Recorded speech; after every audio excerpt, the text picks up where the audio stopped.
His voice carried across the restaurant like a careless gunshot. "What a coincidence! My ex is here too! She really is the most beautiful woman in the world!" People turned. He didn't notice. He never noticed anything unless it fed his ego. But me? I just smiled. A small, controlled curve of my lips, the kind that hides a countdown. He thought I was stunned silent. But silence is where I do my best work. I met him 7 years ago, in a bookstore aisle I didn't even want to be in. He smiled like he already knew me, asked if I believed in fate. Back then, I did. Back then, I thought loyalty was something you earned and kept. We built a life out of shared routines, quiet Sunday mornings, burnt toast, late-night confessions whispered into pillows. I loved him honestly, fully, foolishly. He loved the version of himself he saw reflected in my admiration. There's a difference. The shift was small at first. A pause before he answered questions. A lock screen turned away from me. A new cologne he never wore for me. I waited. I watched. I collected details like evidence. The confirmation came on a Tuesday. A message on his phone flashing bold as a slap. "I miss you too." Tonight? I didn't cry. My heartbeat didn't even spike. Instead, I inhaled slowly, the way surgeons do before slicing into flesh. I realized in that moment, he wasn't my husband anymore. He was a case study in predictable human weakness. Most people think revenge is loud, dramatic, explosive. Mine is clinical, calculated, like adjusting a microscope until everything becomes painfully clear. I didn't confront him. I didn't scream. I didn't beg. I strategized.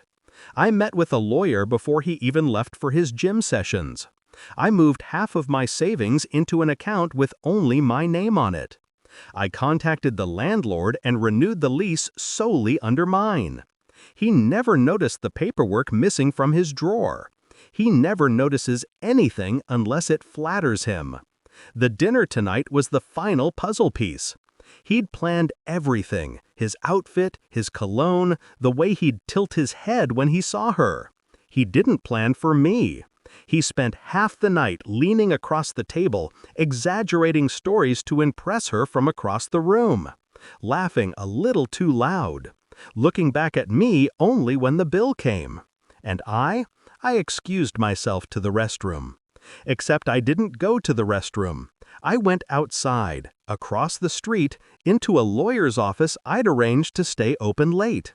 I signed the last document, the one that would quietly, efficiently end a marriage that he had already destroyed.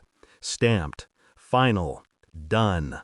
By the time I returned, the waiter was placing dessert on the table. He didn't even notice I'd been gone. He was too busy rehearsing a fantasy where he still mattered. He stumbled in at 1:37 a.m., his shirt wrinkled, his smile self-satisfied. He tried the key. It didn't fit. He tried again, harder. Metal scraped against metal like an alarm. I opened the door just enough for him to see my calm face in the dark hallway. "What's wrong with the key?" he slurred. "It doesn't fit anymore," I said, "like you." Confusion flickered first, then fear, finally understanding. "You changed the locks?" "No," I whispered. "I changed the life attached to them." I handed him an envelope. He opened it with shaking fingers. He read the first line of the divorce papers and went still. "This is a mistake," he said. "We can talk." "You had months to talk," I replied. "You chose someone else's attention instead." His eyes darted behind me. "Who's inside? Who's here?" Ah, there it was. Not guilt, not remorse, just territorial panic. I stepped closer. "That's what really scares you, isn't it? That someone took your place." His mouth opened, but I didn't let him speak. "You spent tonight trying to impress your ex," I said quietly. I spent it freeing myself from you." He knocked once more on the doorframe, desperate. "Tell me who's inside." I looked him in the eye, my voice smooth as glass. "Someone who respects the space you wasted." Was there someone inside? That's for him to wonder, to obsess over, to lose sleep thinking about. Revenge isn't always about certainty. Sometimes it's about questions that rot a person from within. He left eventually, not with dignity, but with the slow, stumbling walk of a man who just realized he was replaceable. I locked the door behind him. This time, I smiled for real. Not because I found someone new, not because I wanted to hurt him, but because I chose myself. Finally, fully. He wanted to make me feel small, forgotten, unwanted. Instead, he taught me how powerful silence is, how sharp calm can be, how beautiful it feels to walk away with everything he thought I'd lose. He found out who took his place, me.